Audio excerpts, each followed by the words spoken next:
Pada masa itu, sampailah berita-berita tentang Yesus kepada Herodes, raja wilayah. Lalu ia berkata kepada pegawai-pegawainya, "Inilah Yohanes Pembaptis. Ia sudah bangkit dari antara orang mati. Dan itulah sebabnya kuasa-kuasa itu bekerja di dalamnya." Sebab memang Herodes telah menyuruh menangkap Yohanes, membelenggunya dan memenjarakannya, berhubung dengan peristiwa Herodias, istri Filipus saudaranya. Karena Yohanes pernah menegurnya, katanya, "Tidak halal engkau mengambil Herodias." Herodes ingin membunuhnya, tetapi ia takut akan orang banyak yang memandang Yohanes sebagai nabi.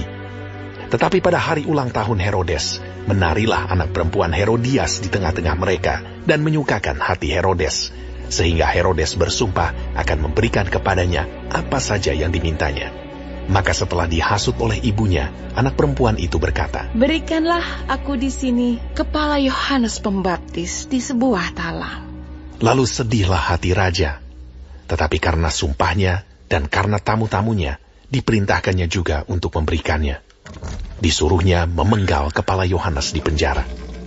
Dan kepala Yohanes itu pun dibawa orang di sebuah talam, lalu diberikan kepada gadis itu, dan ia membawanya kepada ibunya.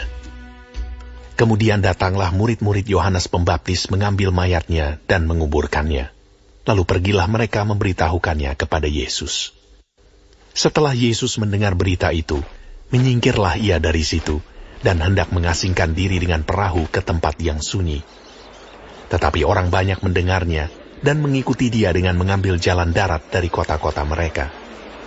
Ketika Yesus mendarat, ia melihat orang banyak yang besar jumlahnya, maka tergeraklah hatinya oleh belas kasihan kepada mereka, dan ia menyembuhkan mereka yang sakit.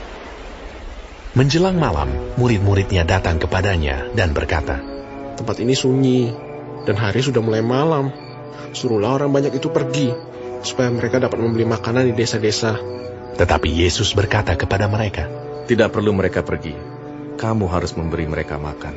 Jawab mereka, "Yang ada pada kami di sini hanya 5 roti dan 2 ikan." Yesus berkata, "Bawalah kemari kepadaku." Lalu disuruhnya orang banyak itu duduk di rumput. Dan setelah diambilnya 5 roti dan 2 ikan itu, Yesus menengadah ke langit dan mengucap berkat, lalu memecah-mecahkan roti itu dan memberikannya kepada murid-muridnya. Lalu murid-muridnya membagi-bagikannya kepada orang banyak. Dan mereka semuanya makan sampai kenyang. Kemudian orang mengumpulkan potongan-potongan roti yang sisa, 12 bakul penuh. Yang ikut makan kira-kira 5.000 laki-laki, tidak termasuk perempuan dan anak-anak. Sesudah itu Yesus segera memerintahkan murid-muridnya naik ke perahu dan mendahuluinya ke seberang. Sementara itu ia menyuruh orang banyak pulang. Dan setelah orang banyak itu disuruhnya pulang, Yesus naik ke atas bukit untuk berdoa seorang diri. Ketika hari sudah malam, ia sendirian di situ. Perahu murid-muridnya sudah beberapa mil jauhnya dari pantai dan diombang-ambingkan gelombang karena angin sakal.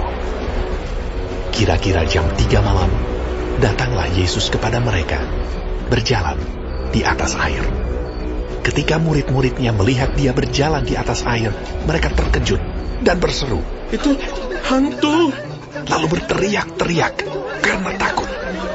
Tetapi segera Yesus berkata kepada mereka, "Tenanglah, aku ini, jangan takut." Lalu Petrus berseru dan menjawab dia, "Tuhan, apabila engkau itu, suruhlah aku datang kepadamu berjalan di atas air." Kata Yesus, "Datanglah." Maka Petrus turun dari perahu dan berjalan di atas air mendapatkan Yesus. Tetapi ketika dirasanya tiupan angin, takutlah ia dan mulai tenggelam. Lalu berteriak, "Tuhan, tolonglah aku!" Segera Yesus mengulurkan tangannya, memegang dia dan berkata, "Hai orang yang kurang percaya, mengapa engkau bimbang?" Lalu mereka naik ke perahu dan angin pun redalah. Dan orang-orang yang ada di perahu menyembah dia. Katanya, "Sesungguhnya engkau anak Allah." Setibanya di seberang, mereka mendarat di Genesaret. Ketika Yesus dikenal oleh orang-orang di tempat itu, mereka memberitahukannya ke seluruh daerah itu. Maka semua orang yang sakit dibawa kepadanya. Mereka memohon supaya diperkenankan menjamah jubah-jubahnya. Dan semua orang yang menjamahnya menjadi sembuh.